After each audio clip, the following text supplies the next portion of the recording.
이상하다. 얼마 전부터 내 몸에서 악취가 나기 시작했다. 정확히는 혜림 씨를 좋아한 이후부터라고 생각한다. 평소 결벽증이 있는 나라곤 하지만 근래 들어서만큼이나 냄새에 민감한 적은 없었다. 내가 말을 내뱉거나 입으로 숨을 쉬기라도 하면 그 냄새가 다시금 내 코 속으로 연거푸 기어 들어오는 것만 같았다.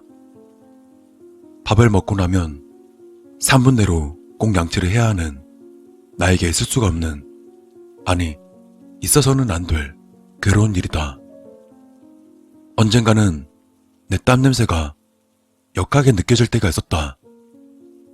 요즘처럼 습하거나 더운 날씨엔 하루 5번의 샤워도 와닿지 않는다. 조금이라도 땀이 난 내 몸을 도저히 견딜 수가 없기 때문이었다. 향기 가득한 샴푸와 바디크림으로 내 몸 구석구석 박박 닦아내지 않으면 도저히 그 냄새가 지워지질 않는다. 반면 그때 혜림 씨가 내게 줬던 캔커피는 향이 참 좋았다.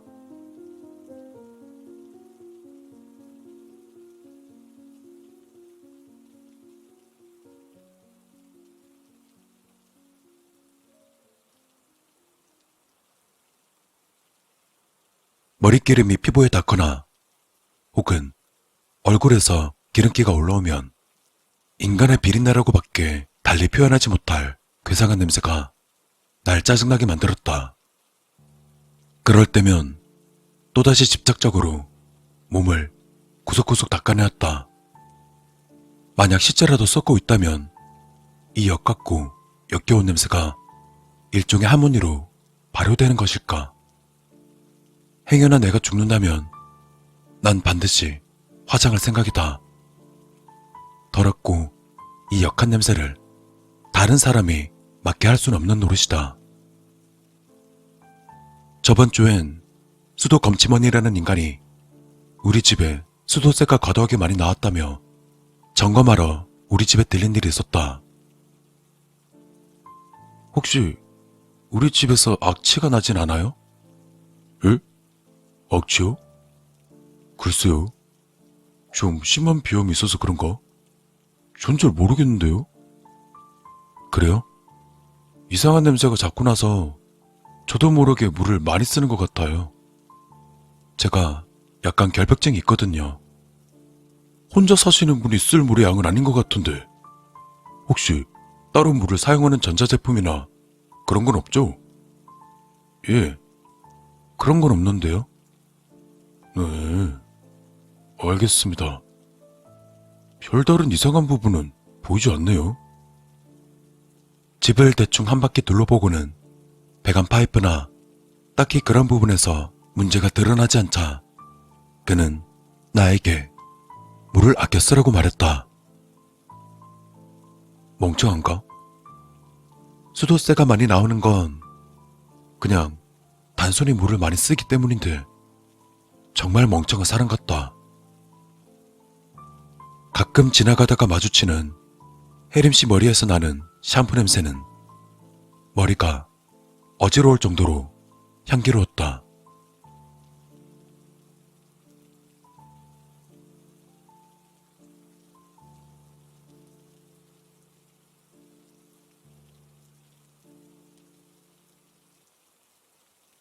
이젠 내 옷이나 속옷에서 나는 냄새조차 역할 때가 있다. 하루에 5번을 샤워하는 내가 샤워 때마다 속옷을 그렇게 갈아입는데도 은근히 냄새가 남아있는 이유를 모르겠다. 몸을 깨끗이 닦았으면 당연히 그 몸에 닿는 의류도 냄새가 나지 않아야 하는 일인데 참 이해할 수 없는 일이다. 오늘은 가스 검침원이라는 인간이 우리 집에 들렀는데 가스가 새는 것인지 이상한 냄새가 난다며 주방에서 한참이나 서성거렸다. 그럼 그렇지. 나만 느끼는 악취가 아니었다. 헌데 저 인간은 악취의 원인을 찾지 못한 데다 가스비도 딱히 많이 나오질 않자 고개를 갸우뚱하며 그냥 돌아갔다. 가끔은 혜림씨가 며칠이나 입고 있는 옷의 채취조차 향기로울 때가 있다.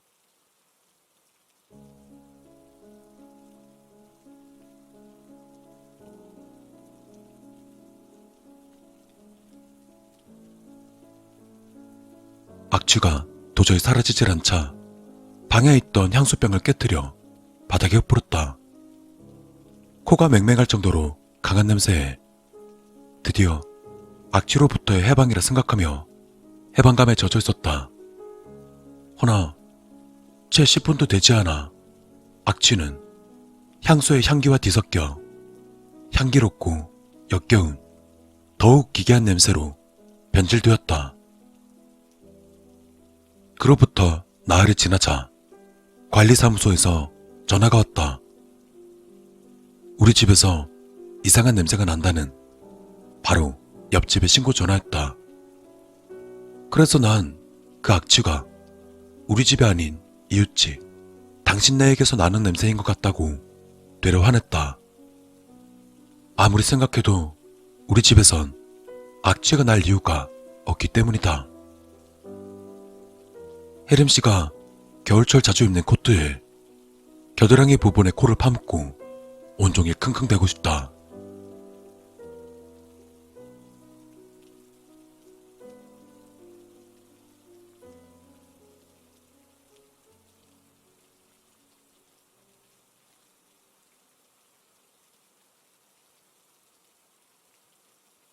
한 달이 지나자 이제 옆집이 아닌 윗집과 아랫집에서까지 신고가 들어왔다며 관리사무소에서 전화가 왔었다.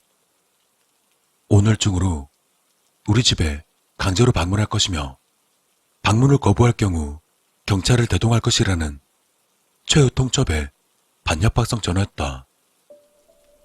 나 역시 피해자이기 때문에 너무나 그 통화가 기가 차고 불쾌했다. 하필이면 왜 나를 의심하는 것인가? 난 이렇게나 깨끗한데. 현관 벨소리가 요란하게 울리며 밖에서 여러 사람이 웅성대고 아우성치는 소리가 들리기 시작했다. 그리고 난 더욱더 문을 굳게 걸어 잠갔고 문을 부수고 들어가겠다는 경고와 함께 무언가를 부수는 둔탁한 파열음이 들리기 시작했다. 난 아무리 생각해도 악취의 원인을 도저히 모르겠다. 내 방 침대 밑엔 내가 너무나 사랑하는 향기로운 혜림씨가 예쁜 모습 그대로 얌전히 누워있을 뿐인데 말이다.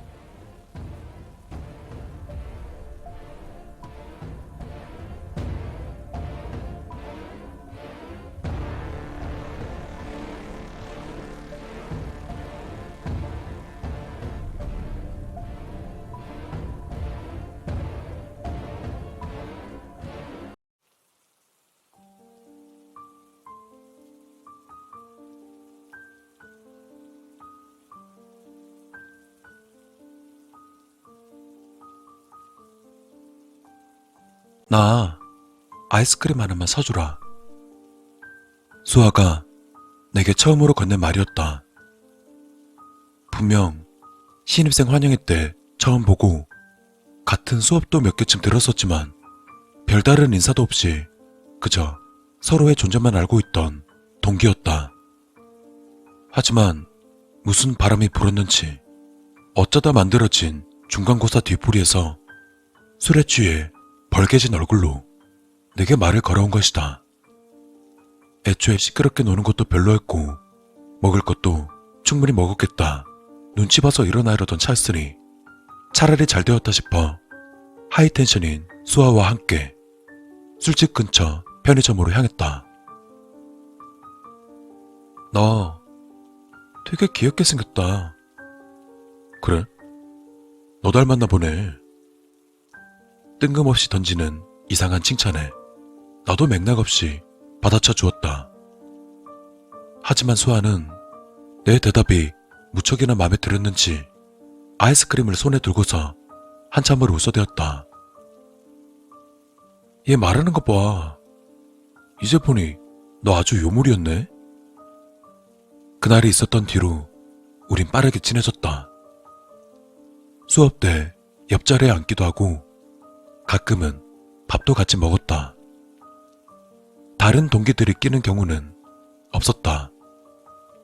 생각해보면 수아도 학교에서 늘 혼자 다녔던 것 같다. 나야 사람들과 어울리는 게 부담스러우니 뭐 그렇다 치지만 예쁘장한 수아는 왜 학과 내에서 녹아들지 못하고 겉도는 것일까?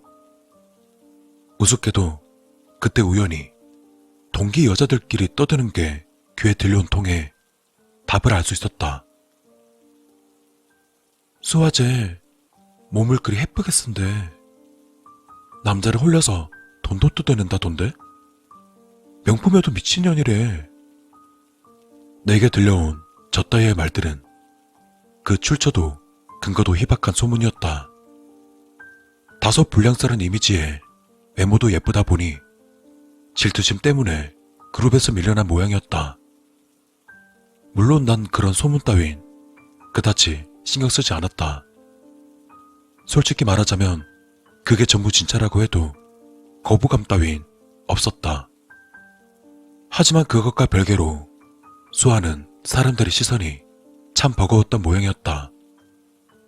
2학기 중간쯤 되어서는 휴학했는지 수아의 모습이 보이지 않았다.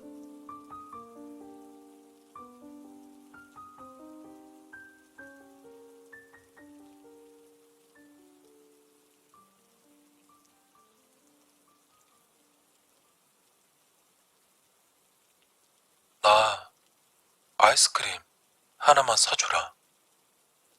새벽 늦게 수아에게 전화가 왔다. 솔직히 말하면 그때만 해도 소식이 궁금하거나 걱정되거나 하진 않았다. 하지만 두꺼운 패딩을 입는 이 추운 날 아이스크림 핑계를 대면서라도 날 만나고 싶다면 그만큼 절실한 뭔가가 있겠거니 싶어 자취방 근처 편의점에 있다는 수아를 곧바로 찾아갔다.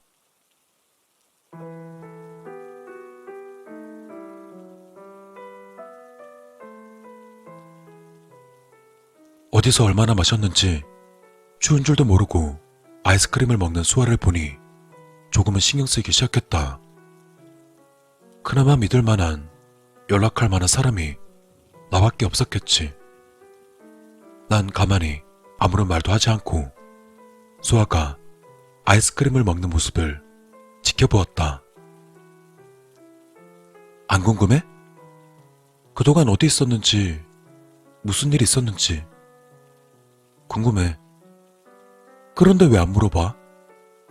나한테 말하기 싫을 수도 있잖아. 그래서 기다리고 있어. 말하고 싶어질 때까지. 이렇게 얌전히 있으면 내가 믿을 만한 사람이겠구나 생각할 거 아니야. 수아는 아주 희미하게 미소를 지었지만 침울하게 변하며 물어왔다. 나에 대해서 소문 들은 거 뭐 있어? 몰라. 기억하고 있는 것도 없어. 약간 감동한 표정이었지만 이어지는 말은 우울한 것이었다. 거의 다 사실이야. 외로움 많이 타서 남자 품속을 찾아다니고 가지고 싶은 건 빚내서라도 가져야 되고 돈에 미친년, 남자에 미친년 맞아. 딱히 거부감은 없었기에 대수롭지 않게 대꾸할 수 있었다. 열정적으로 사네. 근데 뭐 어때? 하고 싶은 거 하면서 사는 거지. 어찌 보면 상당히 무례한 말일 수 있지만 수아는 가볍게 받아들이는 내 태도가 놀라운 듯했다. 예전부터 느꼈는데 넌 되게 특이하다.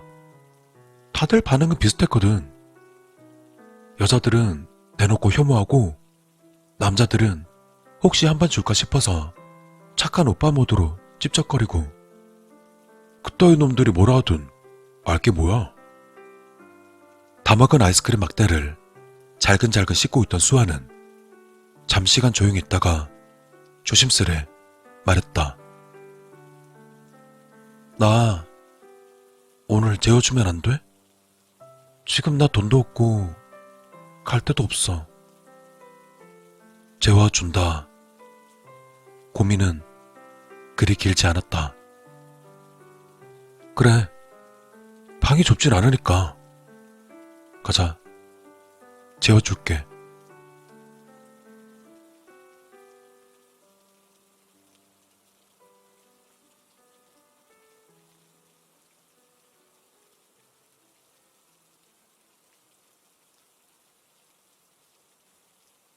추웠을 테니까 우선 따뜻한 물로 좀 씻어. 아, 그리고 좀 크긴 할 텐데 내 옷 빌려줄게. 이거 입어. 속옷은 모르겠다. 내 거 입던가 네 거 다시 입던가 알아서 해. 남자 거긴 한데 아직 안 떼던 새 거 있어. 무심하게 챙겨주자 긴장했던 표정의 수아도 마음이 놓인 모양이었다. 수아가 씻는 동안 난 조용히 방 안을 뒤적거리기 시작했다. 망치? 이건 좀 힘들까? 노끈 같은 것도 있긴 한데 그건 좀 그렇고. 에라, 그냥 칼로 하자. 과도를 꺼내 이리저리 살피고 있자니 수아는 내가 준 추리닝을 꺼내고 나왔다. 와, 이거 진짜 너무 편하다. 나도 이런 거 몇 개 사다 입을까? 연신 손으로 엉덩이 깨를 쓸어 보이는 꼴을 보니 속옷까지 갈아입은 모양이었다. 이왕 게시했으니 속옷 그거 너 가져. 그리고 난 수아에게 과도를 들이밀었다. 움찔하는 수아를 보며 아차 싶어 이번엔 얌전히 칼날을 잡아서 손잡이 쪽을 내밀고는 재차 설명했다. 베개는 2갠데 이불이랑 전기장판이 하나라 붙어서 자야 돼. 난 미라처럼 얌전히 자는 편이니까 이거 가지고 있다가 혹시라도 내 손 이상한 데로 간다 싶으면 바로 찔러버려. 멍하니 있던 수아는 처음 본 그날처럼 깔깔 웃으면서 말했다. 다짜고짜 칼 들이밀면서 한다는 소리가 그게 뭐야? 그렇게까지 안 해도 돼. 신뢰라는 건 말로만 하는 게 아니야. 믿을 만한 상황을 만들어야 믿지 않겠어? 그러니까 받아. 수아는 웃음기 가득한 표정으로 과도를 받아들었다. 손도 안 잡고 자겠다는 남자는 너가 처음이야. 하찮은 남자만 만났나 보네. 기분이 완전히 풀렸는지 훨씬 밝은 얼굴로 자리에 눕는 수아를 보며 불을 껐다. 잘 자. 너도.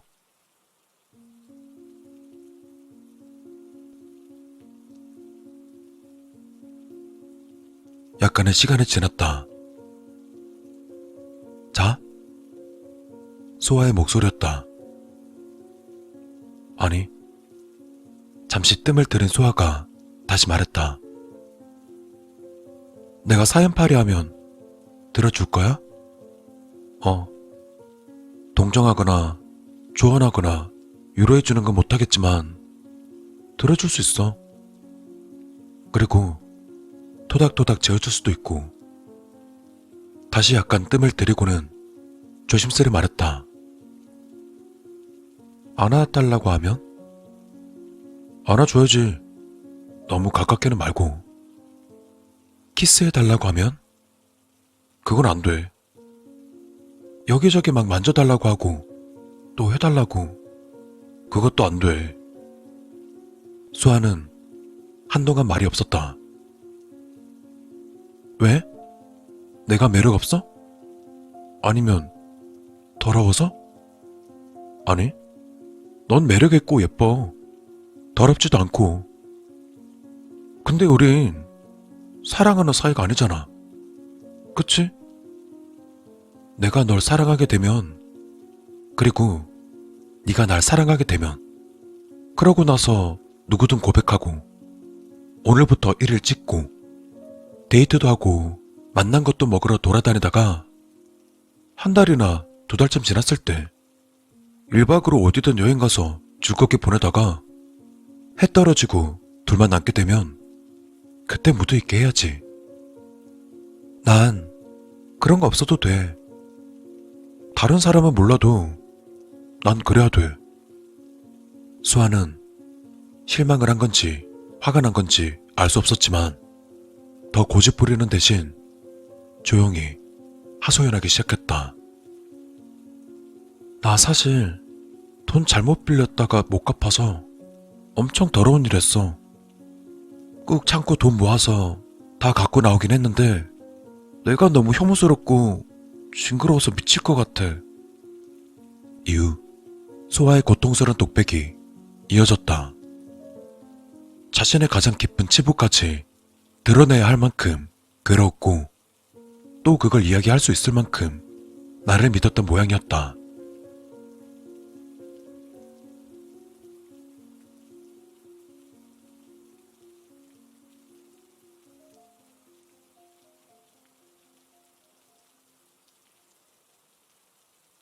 길고 긴 이야기를 마친 수아에게 내가 말했다. 말했지만 내가 해줄 수 있는 건 그리 많지 않아. 내가 어떻게 해주길 원해? 그냥 토닥토닥 해줘. 푹 잘 수 있게. 난 순순히 몸을 옆으로 뉘고는 수아의 어깨를 가만히 토닥여 주었다. 고마워. 잠시간 흐느껴 우는 듯한 소리가 들렸지만 얼마 안 가 잠들었는지 수아는 규칙적으로 숨을 뱉어내었다.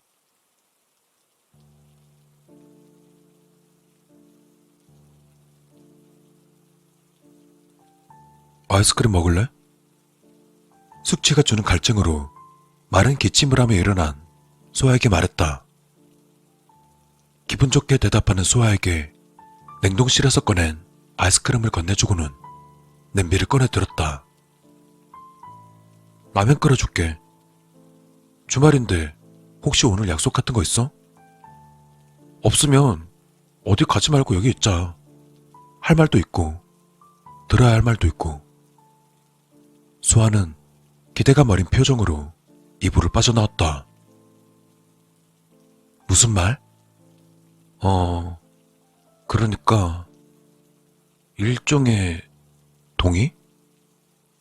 그렇게 대답하며 라면 5개를 꺼내 들었다. 2명인데 라면을 5개나 끓여? 3명이야. 수아가 고개를 갸웃거리는 동안 현관이 열리는 소리가 들렸다.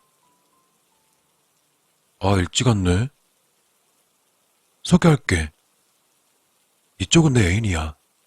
이름은 준성이고. 애인? 응. 어제 얘기한 대로 내가 좋아하고 나를 좋아하고 고백해서 사귀다가 여행까지 같이 간 진짜 사랑하는 내 애인. 수아는 얼떨떨한 표정을 한 채 집으로 들어오는 듬직한 준성이를 가만히 보다가 말했다. 아, 그랬구나. 남자 좋아하는구나. 난 끓는 냄비에 라면을 넣으며 대답했다. 좀 애매한 게 일단 나는 남자 좋아하는 게 맞는데 준성이는 둘 다 좋아해. 아니 정확히는 여자를 더 좋아하는 것 같더라. 내가 열심히 구애했는데 안 받아주길래 조건을 걸었어. 나랑 사귀면 이쁜 여자랑도 즐거운 시간 보낼 수 있게 해주겠다고. 우리 준성이가 여자 꼬시는 재주는 없거든. 나는 무조건 로맨스가 먼저인데 준성이는 몸만 있어도 괜찮대. 다가오는 준성이를 피해 뒷걸음치며 물러서던 수아는 아이스크림마저 떨어뜨렸다. 그래서 이제부터 네 동의를 얻으려고 하는 거야. 우리 준성이는 야성미가 넘쳐서 나 혼자로는 감당이 안 되거든. 그러니까 자, 앞으로 네가 우리 준석이를 만족시켜주면 어젯밤 네가 한 이야기는 밖으로 새나가는 일은 없을 거야. 녹음되었던 어젯밤 소아의 이야기가 휴대폰에서 흘러나오자 소아는 충격을 받은 듯 꿈쩍도 않다가 다급히 주변을 둘러보았다. 자꾸 두리번거리지 마. 칼은 아까 치웠어. 우리 준성이한테 생채기라도 나면 안 되니까. 좋게 생각해. 어제 나랑 하려고 했잖아. 준성이가 나라고 생각하고 좋게 즐겨보자. 그리고 끝나면 뭐 나랑 준성이랑 러블리한 시간 보내는 거 구경해도 좋고. 일단은 배부터 채우자. 자기야, 밥상 좀 펴봐.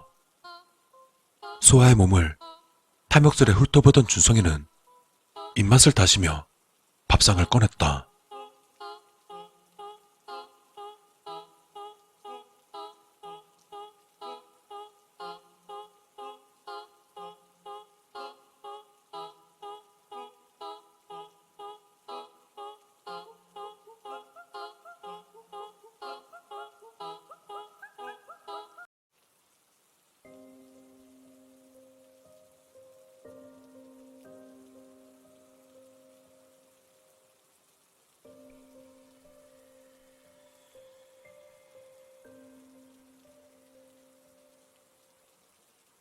(20대) 후반 처음으로 직장에 들어가게 되었습니다.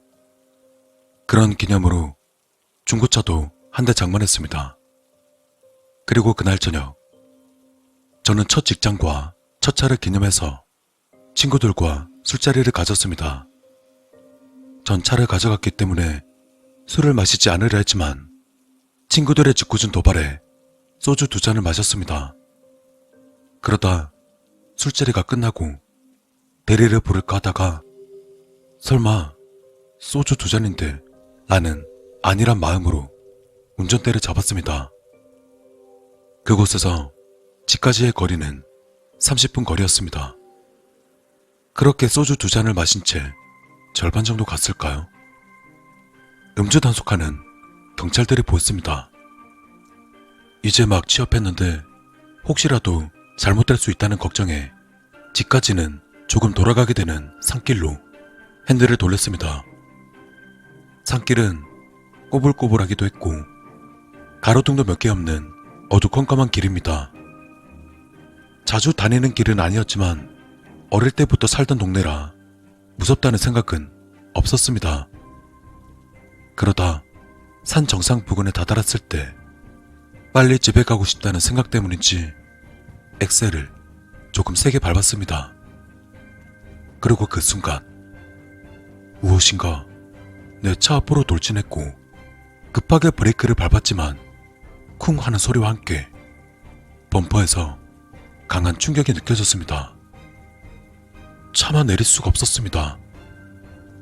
사람을 친 건가 라는 두려움과 술을 마셨다는 죄책감이 몰려왔습니다.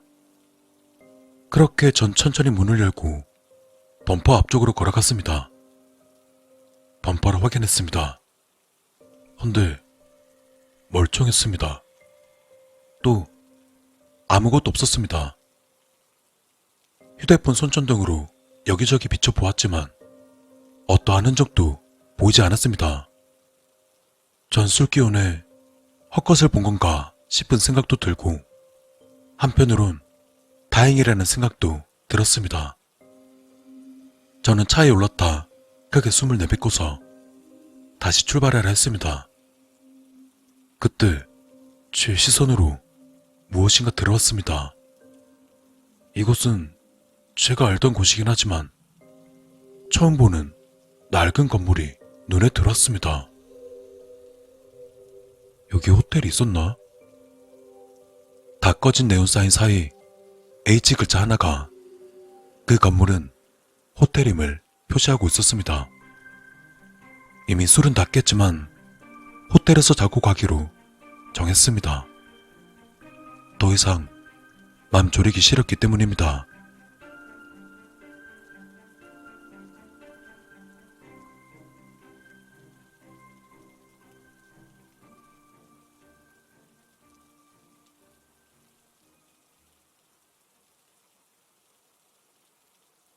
호텔에 들어가 카운터 앞에 섰습니다. 카운터엔 옛날 학교에서나 보던 교탁종이 있었습니다. 종을 3번 눌리자 안쪽에서 여자 한 분이 나왔습니다. 어서 오세요. 체크인 하시겠습니까? 네. 내일 아침까지만 있을 겁니다. 네. 그럼 여기 체크리스트만 작성해 주세요. 여자는 조그마한 종이를 저에게 내밀었습니다. 조식을 드시겠습니까? 예, 아니요. 조식도 주나 보네. 먹어야지. 예. 룸서비스는 미리 말씀해 주셔야 합니다. 룸서비스를 이용하시겠습니까? 예, 아니요. 룸서비스? 까지는 좀... 아니요. 여러 가지 리스트를 대충 훑어보다가 저는 흠칫 놀랐습니다. 당신은 사람을 죽인 적이 있습니까? 예, 아니요. 저는 당혹스러움에 고개를 들었습니다. 하지만 카운터에는 아무도 없었습니다. 다시 종이를 쳐다보았습니다. 당신이 내 딸 죽였잖아. 전 놀라서 소리를 질렀습니다. 전 황급히 종이를 던져버리고 몇 걸음 물러섰습니다.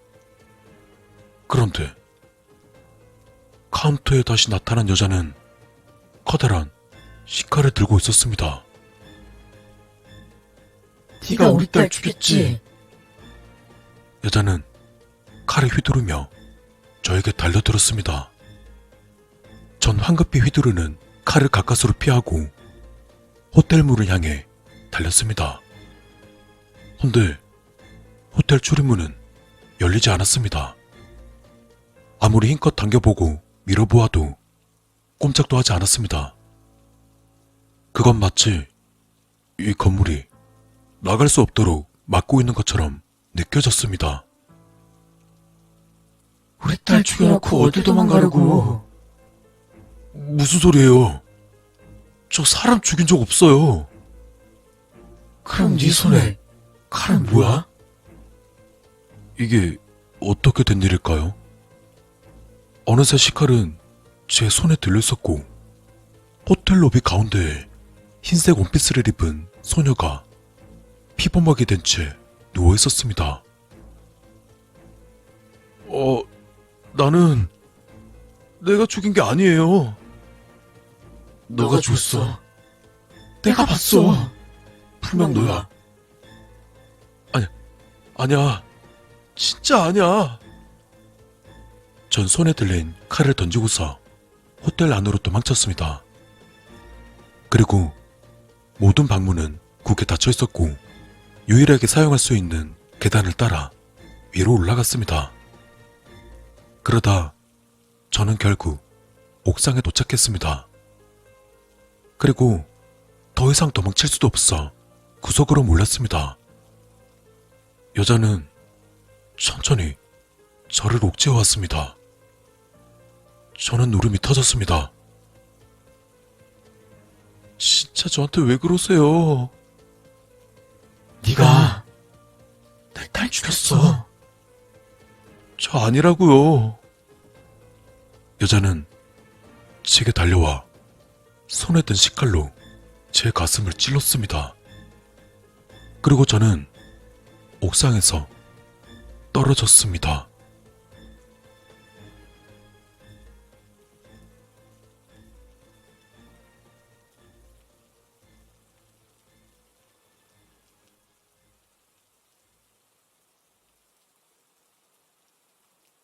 정신을 차리니 차 아니었습니다.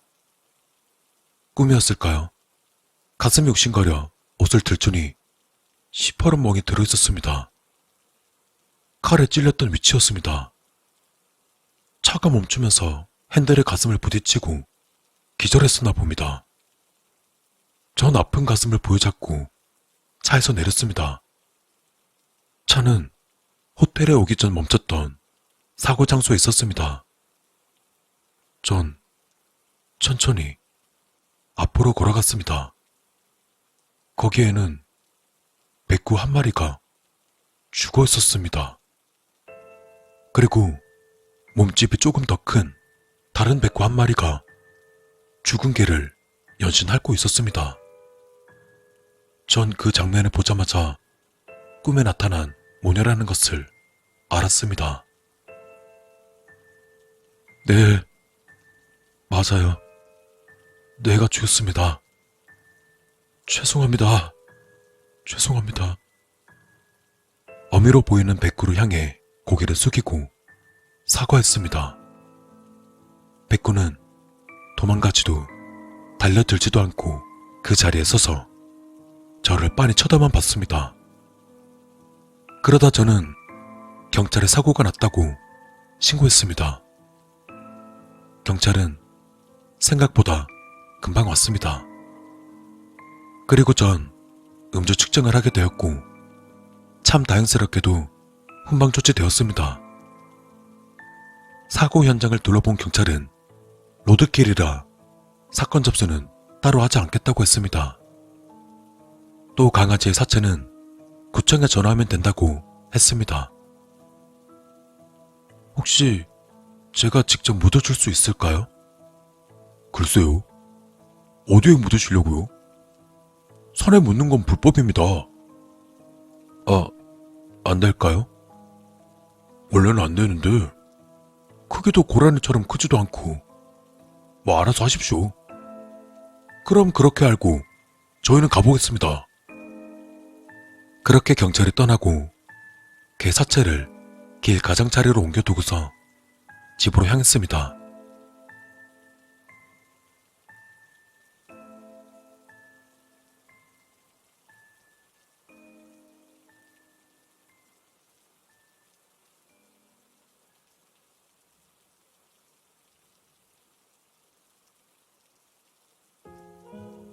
전 집에서 삭과 포대자루를 구해 다시 돌아왔습니다. 근데 이건 또 무슨? 사고 현장에 돌아와 사체를 찾았지만 보이지 않았습니다. 혹시 위치가 틀렸나 싶어 차를 타고 천천히 주변을 훑으며 움직였습니다. 그러다 꿈에서 본 호텔을 다시 발견했습니다. 그리고 그때 옥상에서 죽은 백구를 끌어안은 카운터의 그 여자가 저를 쳐다보고 있었습니다. 전 차에서 내려 다시 사과의 인사를 했습니다. 미안함에 눈물이 흘렀습니다. 고개를 90도로 숙이고 정말 죄송하다고 소리쳤습니다. 그리고 고개를 들었을 때는 호텔도 여자도 보이지 않았습니다. 집에 돌아가는 길이 정말 멀게 느껴졌습니다. 그리고 그 뒤로 다시는 절대 술을 마시지 않고 있습니다.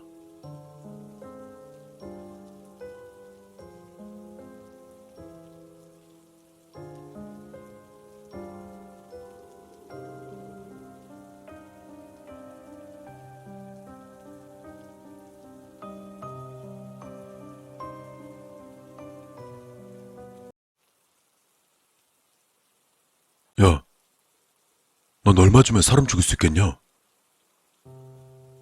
갑작스러운 혁수의 말에 당황스러운 표정으로 녀석의 얼굴을 살폈다. 장난기 그득 담긴 얼굴을 보니 늘 하던 것처럼 실없는 소리인 것 같았기에 어이없어 하면서도 나름 진지하게 대답했다. 글쎄, 난 10억을 줘도 못할 것 같은데? 내 대답이 우스웠는지 녀석은 코웃음을 흘리며 말했다. 이거 하여간 좁은 새끼. 누가 셋년 새끼 아니랄까봐. 난 대답 대신 어색한 미소를 지으며 삼겹살을 잘랐다. 혁수는 소주와 함께 잘 익은 고기를 입안에 밀어 넣고서 다시금 입을 열었다. 봐라. 세상에서 제일 중요한 게 뭐야? 돈이야, 돈. 돈이 있으면 권력도 생기고 또 명예도 따라오는 거라고. 괜히 치면치려 하면서 눈치 볼 필요가 없다. 이 말이야. 묵묵히 가위질을 하면서 살짝 입술을 깨물었다. 10년 지기라고는 하지만 이렇게 터무니없는 말을 할 때마다 상당하게 껄끄러웠다. 야, 나봐. 눈치 안 보고 신나게 보니까 어때? 사람이 때깔이 다르지 않냐? 돈 있지, 가오 있지. 또 이 동네에서 내 이름 석자 모르는 사람 있냐? 이렇게 살아야지. 넌 나한테 좀 배워야 돼. 그때 큰형님 밑에 들어가자 할 때 내 말 들었으면 얼마나 좋냐.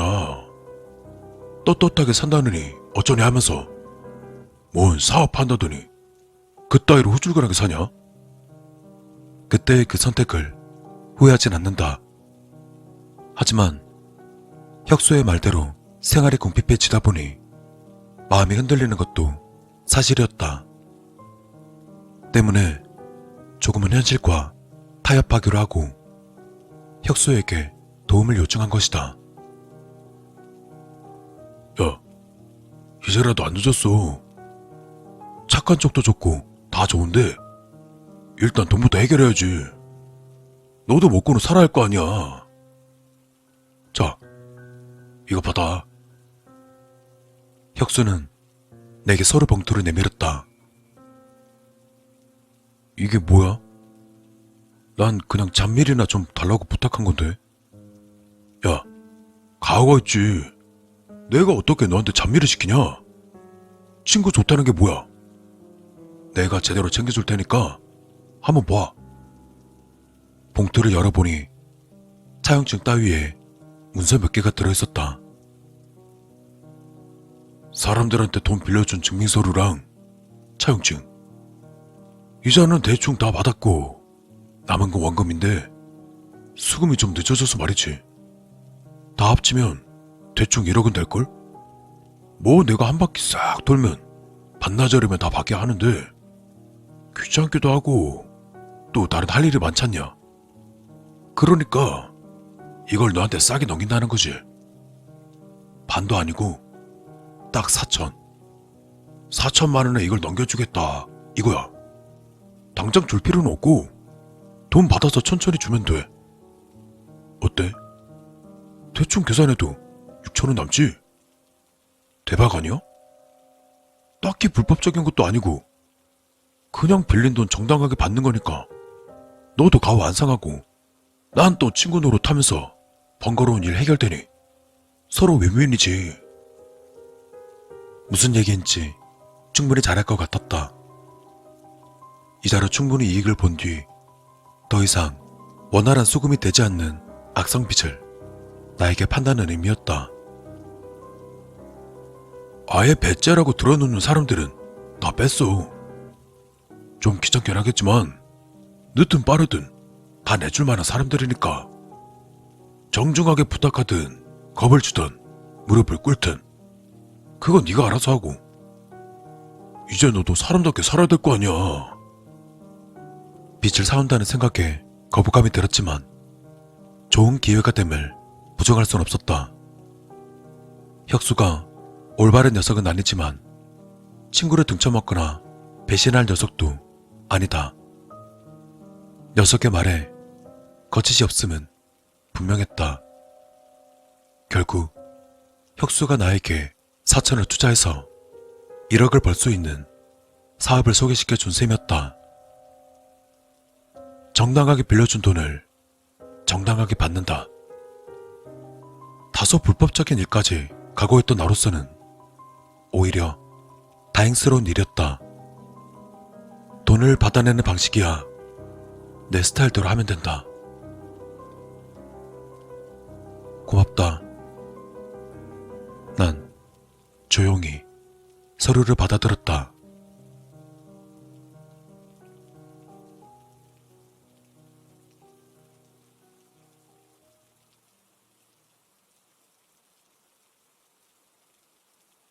수금은 내 생각 이상으로 수월하게 진행되었다.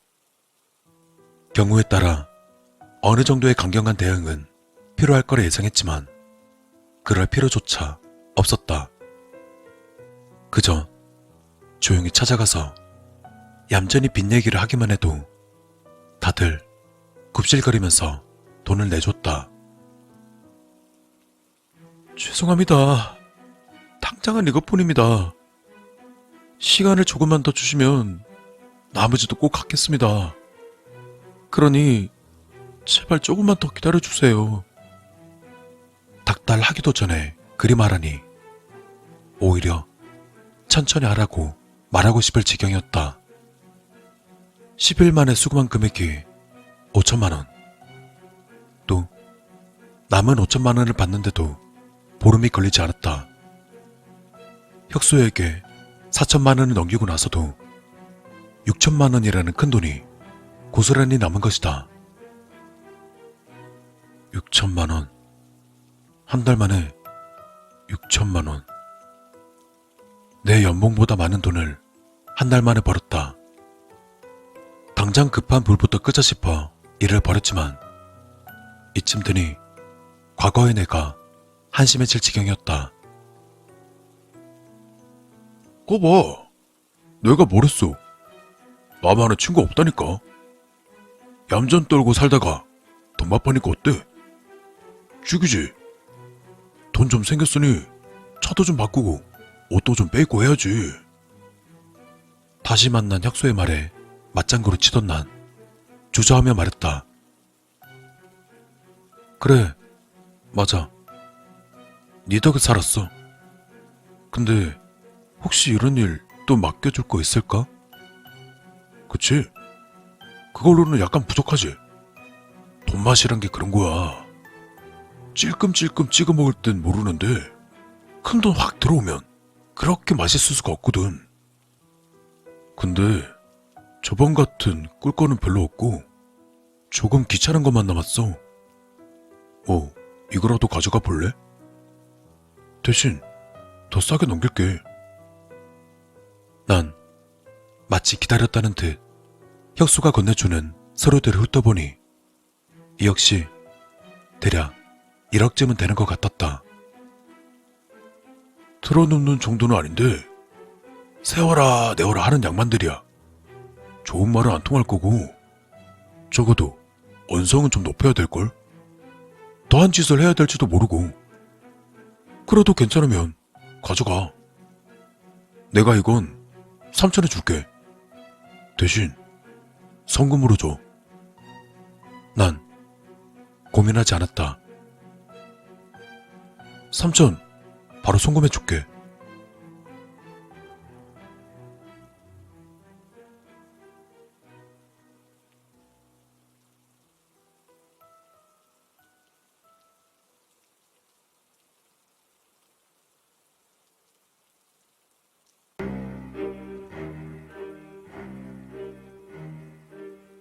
와, 벌써 다 받았다고 그걸? 한 달도 안 지났는데? 혁수의 놀란 얼굴에 묘하게 뿌듯함을 느끼며 대답했다. 그럼 별로 힘든 건 없었어. 다들 순순히 잘 주더라고. 물론 사실이 아니었다. 공갈 협박이나 기물 파손 같은 거친 방식을 다소 많이 써야 했다.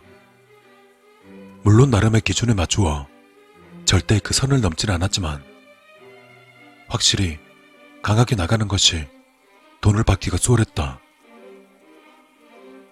야, 이 새끼 이거 새님인 줄 알았더니만 완전히 악랄한 놈이었네. 너 이제 좀 마음에 드는데? 그래, 그렇게 살아야지. 악자까지 벌어서 화끈하게 쓰는 게 돈인 거야. 그리고 돈이 있으면 뭐가 따라온다고? 권력이 따라온다. 너도 봤을 거 아니야. 빚 받으러 가면 다들 떨면서 굽신거리는 거. 그게 권력이고 힘이고 명예지. 뭐냐? 자, 그럼 다시 물어보자. 지금은 얼마 주면 사람 죽일 수 있겠냐? 그전처럼 거부감이 느껴지지 않았다. 그렇기 때문에 난 웃으며 대답할 수 있었다. 1억. 뒷수습만 해준다면. 뒷수습 안 되면 당연히 한참 더 받아야 되고. 아, 이 새끼 존나 철저하네. 재밌다는 듯 낄낄거리며 웃던 혁수를 보며 나도 따라 웃었다. 한동안 웃던 난 잠시 후 미소를 지우고는 은밀히 말했다. 혹시 뭐 그런 건수 있어? 야, 이 미친 새끼야. 농담한 거 아니야. 이거 큰일 날 새끼네. 돈 맛보던 애가 완전히 미쳤어. 사람 죽이는 게 장난인 줄 알아? 정색하는 혁수를 보며 퍼뜩 정신을 차리고는 어색하게 웃었다. 아니, 나도 농담이지. 농담이야. 다행히 혁수의 표정은 금세 풀렸지만 난 내심 아쉬움이 느껴졌다. 그래도 혁수는 조심스레 말을 이었다. 그런 일이 아예 없는 건 아니니까 나중에 일 생기면 그때 다시 얘기해. 난 깊은 마음으로 고개를 끄덕였다. 혁수는 오히려 질렸던 표정으로 날 바라볼 뿐이었다. 떳떳하게 사네. 어쩌네. 별 연병을 다 떨더니만.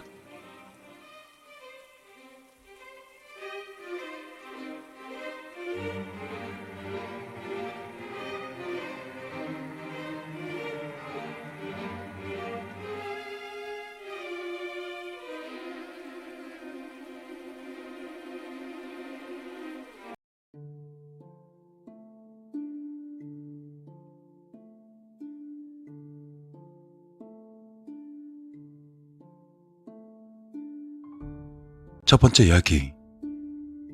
러시아 연극 교수의 귀국. 이 이야기는 연극은 학생들에게 들었습니다. 어느 날 러시아 교수가 자신의 사무실에서 글을 쓰고 있었는데 노크 소리가 들려서 들어오라고 말했답니다. 헌데 인기척은 들려왔지만 문이 열리는 소리가 나지 않더랍니다. 그래서 고개를 들어 문 쪽으로 시선을 돌렸더니 사람 형체의 검은 무엇인가 문을 뚫고 스르르 다가오더니 자신을 통과해서 뒤쪽 창문으로 스며 나갔다고 합니다. 해가 중천에 떠있는 대낮이었는데 말입니다. 두 번째 이야기. 음지못의 자살 이야기. 학교 뒤에는 예전 석관동 안기포가 생길 때 은기가 너무 세서 물을 채워놓는 곳이라 음지못이라고 불리는 작은 연못이 하나 있습니다. 크기는 지름 10m가 될까 말까 하는 작은 연못입니다만 안기부가 이전하고 저희 학교가 이사를 오게 되면서 그곳을 파냈습니다. 시체 3구와 함께 말입니다. 그리고 학교가 생기고 몇 년 뒤 학생 한 명이 실종되었습니다. 음지문 옆에 작은 정자가 있었는데 거기서 몇 가지 유류물이 발견되었고 결국 학생은 음지못 속에서 발견되었습니다. 음지못은 지름 10m라고 했지만 웬만한 큰 대중탕의 냉탕 정도의 크기밖에 안 됩니다. 발버둥만 쳐도 이동할 수 있는 거리입니다. 세 번째 이야기. 밤샘 작업에 나오는 수직 상승 귀신 이야기. 미술과 학생들에게 들은 이야기입니다. 어느 날 학생 4-5명이 과실에서 밤샘 작업으로 그림을 그리고 있었답니다. 그리고 새벽쯤 그림을 그리고 있는데 어디선가 웃음소리가 들려와서 한밤에 연습하는 연기과 학생들인가 하고는 크게 신경 쓰지 않았다고 합니다. 그런데 순간 과실이 추워지더니 어떤 남자 형체가 구석의 바닥을 뚫고 나타나서 그대로 수직 이동해 천장을 뚫고 사라지더랍니다. 모두들 놀라서 도망가고 다음날이 되어서 다른 학생들에게 물어봤더니 그곳엔 수직 상승하는 귀신들이 많다고 합니다. 과연 그들의 정체는 무엇이었을까? 네 번째 이야기. 지하 편집실 골방의 노크 소리. 지하에는 영화과의 편집실이 2평쯤 되는 크기로 골방처럼 쭉 복도를 따라 이어져 있습니다. 그곳에는 시금전폐하고 밤새며 편집하는 영화과 학생들이 많습니다만 편집 전공 학생들 사이에서 하나의 어떤 소문이 떠돈다고 합니다. 그 소문은 새벽 3시쯤이면 각 방마다 노크하면서 지나가는 귀신이 있다고 합니다. 다만 똑똑하고 노크하며 대꾸를 하던 문을 벌컥 열던 아무런 상관이 없다고 합니다. 단지 똑똑 노크만 하고 사라지는 거죠. 그래서 노크 소리가 들리자마자 문을 벌컥 열고 복도를 봤는데 아무도 없고 아무 소리도 안 나더랍니다. 하지만 옆에 방에 있던 학생에게 물어보면 방금 전 노크 소리가 들렸다고 합니다. 안에서만 들리는 노크 소리이고 형체도 안 보이는 노크 소리. 이젠 뭐 그냥 그러려니 한답니다. 매일 그러는 것도 아니고 1년에 2-3번 그럴 때가 있다고 합니다. 5번째 이야기. 수송대에 들리는 한밤의 차량 소리. 학교 뒤엔 예전 군용 차량들이 서있던 수송대라는 큰 공터가 있습니다. 가운데 큰 콘크리트 바닥에 공터이고 주변으로 소형 탱크나 수송용 트럭이 있던 창고들이 있습니다. 지금은 미술한 학생 중 금속공예나 공간을 많이 차지하는 실기생들이 쓰고 있습니다만 그곳에서 밤에 작업을 하면 가끔 캐터필터 소리나 트럭의 엔진음 등이 들린다고 합니다. 당연히 지금 그곳은 승용차밖에 없습니다. 6번째 이야기. 경비 초소의 불빛. 학교가 그런 시설이어서 주변의 산으로 철문과 함께 군데군데 경비 초소가 서 있습니다. 물론 지금은 기관들이 철수하고 빈 초소들만이 남아있습니다만 한밤중 그 경비 초소에서 서치라이트 불빛을 봤다는 학생들은 매년 꾸준히 나타납니다. 7번째 이야기.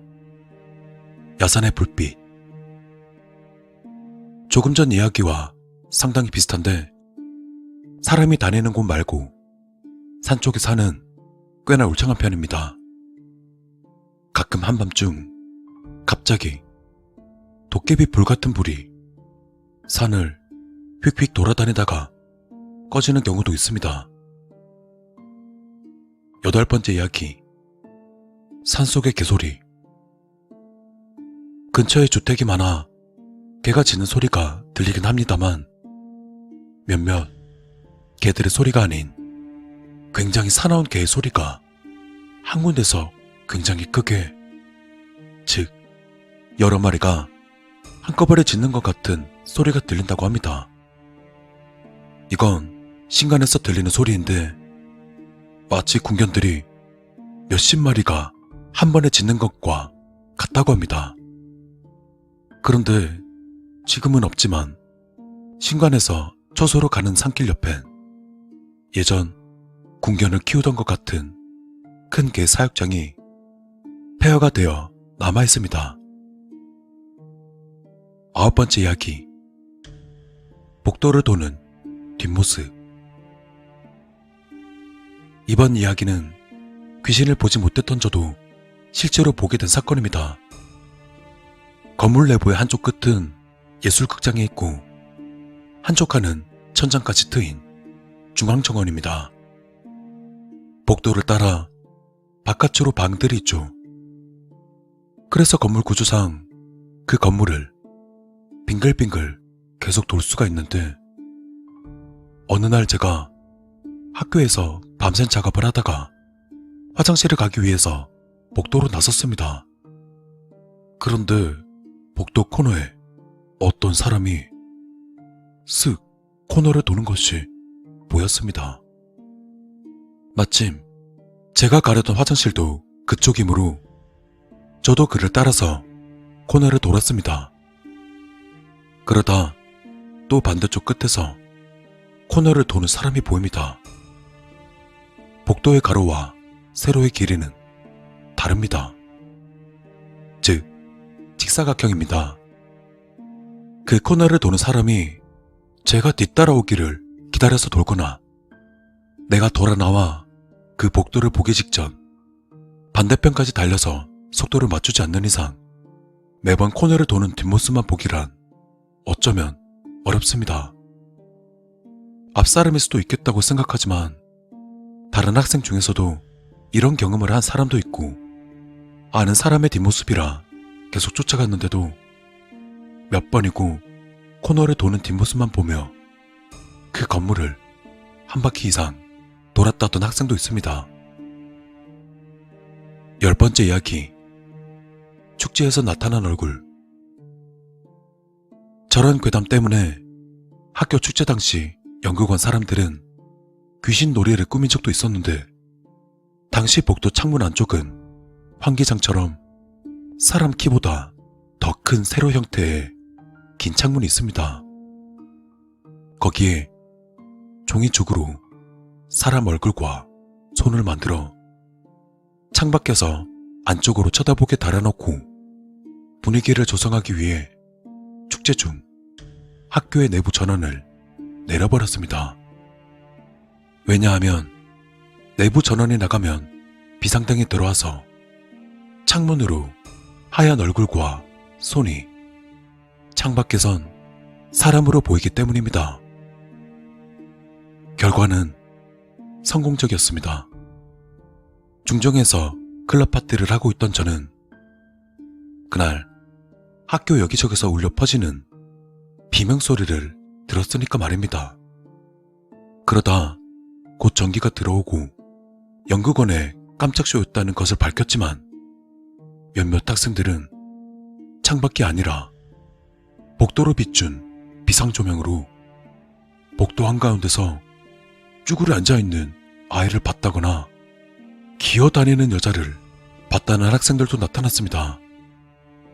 게다가 연극원들은 복도 창밖으로 귀신 분장의 인형을 6군데밖에 설치하지 않았다고 했지만 사람들은 10명은 좋게 넘는 얼굴들을 보았다고 합니다. 그 외에도 불이 없는 소각로 굴뚝의 연기라던가 기숙사 복도에서 들리는 문을 긁는 듯한 소리, 또 영화과 스튜디오 세트 위로 하늘다리에서 사람이 뛰어다니는 소리 등 한여종에 대한 잡대한 괴담은 참 많습니다.